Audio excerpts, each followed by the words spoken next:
Olá, amores do nono ano, boa tarde. Sou a professora Maria da Conceição. Estou aqui para mais uma aula de ciência da Escola Governador Valdemar Alcântara. Nós estamos, como vocês já estão acostumados, nas nossas aulas remotas, né? Hoje nós vamos dar continuidade ao assunto da aula anterior à semana passada, que a gente falou sobre introdução à genética. Deixei uma atividade para vocês fazerem. Poucas pessoas me entregaram, então eu estou aguardando, né? Na última aula, a gente fez um resumo bem rápido. Hoje nós vamos ser um pouco mais detalhistas, né? Eu espero que esteja todo mundo bem, que a gente possa dar um retorno bem maior das atividades, tá bom? A tia está aguardando. Vamos lá? Preparei uma apresentação.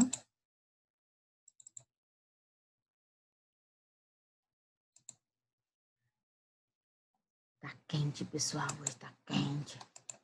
Vamos lá. Aulas de ciência, professora Maria da Conceição Gomes.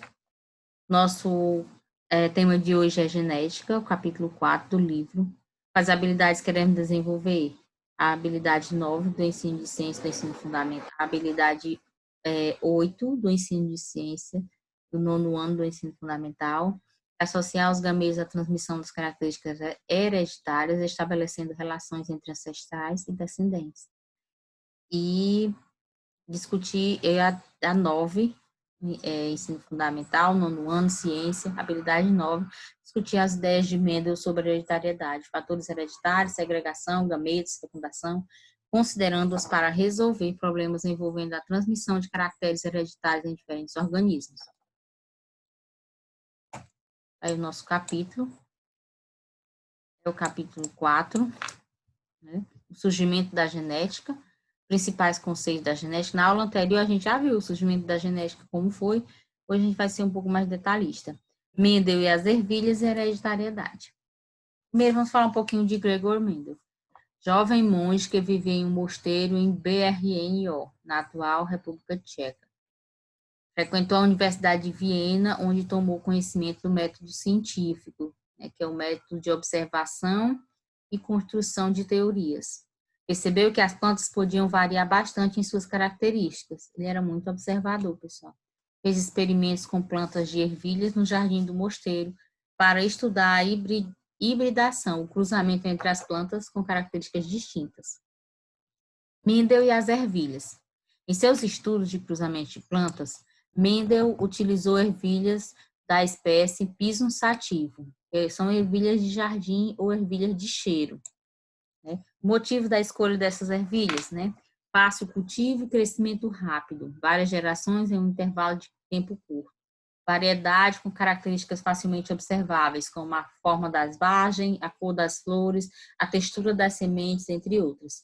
Produzem grandes números de sementes, que dá para identificar bem cada uma delas. São hermafroditas, apresentam autofecundação. O experimento de Mendel. O que o Mendel fazia, pessoal? Nós temos aí nomeados pelas letras A, B, C e D, e temos o que ele fazia em cada etapa. Na primeira, na etapa A, as plantas escolhidas para o cruzamento foram chamadas de geração parental. Foi realizada a autofecundação, ou seja, ele distribuiu o pólen, né, com um pincel de uma planta para outra. As sementes obtidas foram plantadas e deram origem a novas plantas, mais tarde chamadas geração F1. Todas as plantas de F1 tinham sementes lisas. As plantas da geração F1 foram autofecundadas. Novamente, ele utilizou a autofecundação, né, como uma forma de gerar novos descendentes. As plantas da geração seguinte, mais tarde denominada geração F2, originada da autofecundação da geração F1, apresentaram sementes rugosas e lisas. Já houve uma modificação, né, nas sementes. As interpretações de Mendel. As características das plantas são decorrentes da combinação de fatores. Os fatores são transmitidos de uma geração a outra. Há fatores dominantes, representados por letras maiúsculas, e fatores recessivos, representados por letras minúsculas.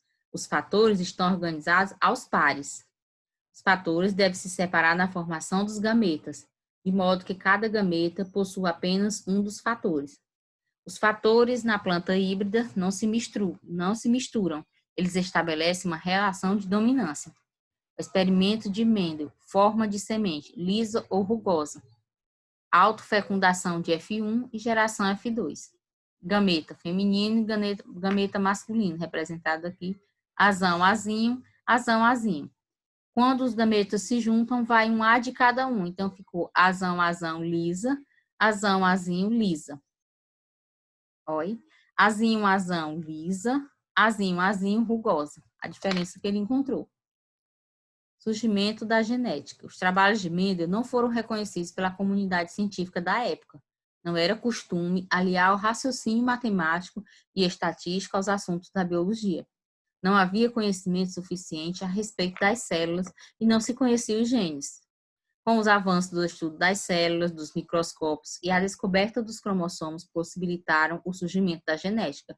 Os chamados fatores de Mendel são os genes, e eles estão nos cromossomos, que a gente vai ver mais na frente. DNA, cromossomos, genes e alelos. Aí nós temos, nos organismos eucarióticos, a transmissão de informações genéticas é coordenada pelo núcleo das células, onde se encontra o material genético. Daqui a célula, daqui o núcleo.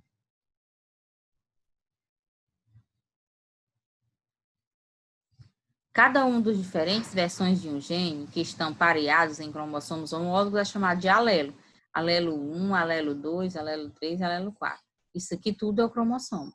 No núcleo das células eucarióticas apresenta o DNA, ácido desoxirribonucleico, como material genético, que está compactado e bastante condensado, formando os cromossomos. Tá aqui dentro só tem cromossomo, que são material genético condensado, formando os alelos de cada um.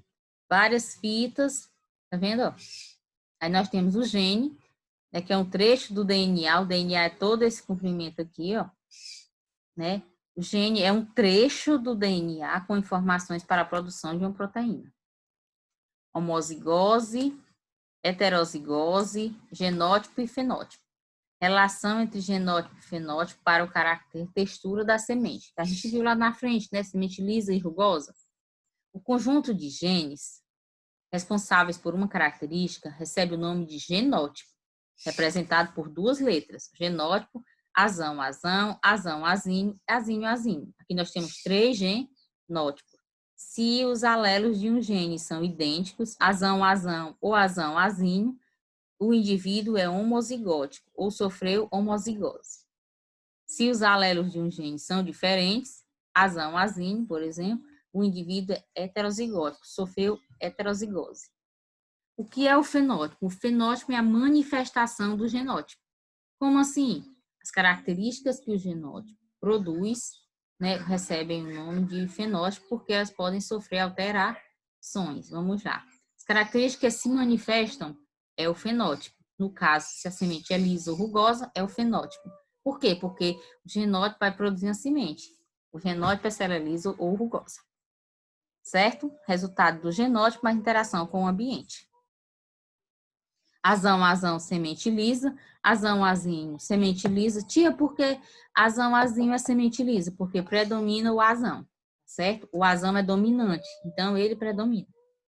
O azinho é recessivo, então ele só vai aparecer se ele for os dois iguais. Senão, ele aparece sem manifestar, essa característica.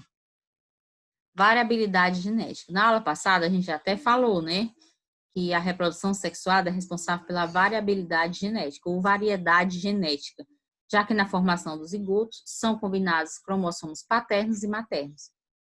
Depois que os organismos, as células sexuais sofrem meiose, formando espermatozoide e ovócito 2, o que acontece?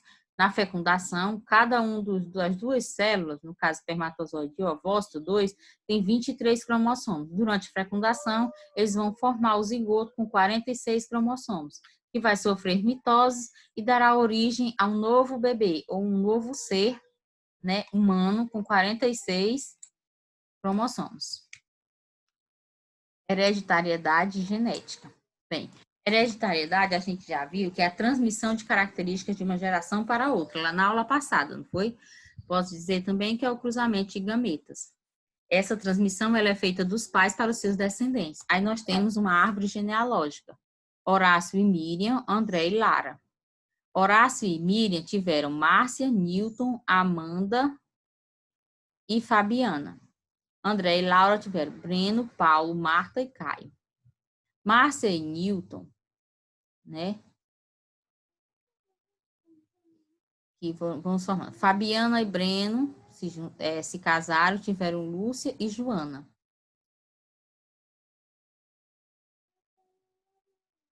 Né, ó. Márcia e Breno tiveram Lúcia e Joana. E João. Não, Márcia e Breno tiveram... Calma, vamos com calma. Horácio e Miriam tiveram Newton, Amanda e Fabiana. André e Lara tiveram Breno, Paulo e Marta. Newton e Márcia se casaram e tiveram Isabela, que se casou com Lucas e tiveram Ana e Henrique.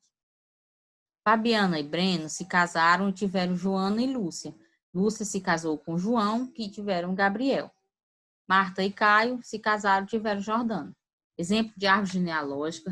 O que é uma árvore genealógica? Representação do histórico de ancestrais e descendentes de uma família.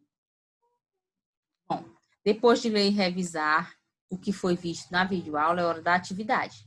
A mesma será disponibilizada no grupo de estudos. Essas são as páginas do blog. Curtam, se inscrevam e compartilhem. Deixe o seu like lá e até a próxima aula.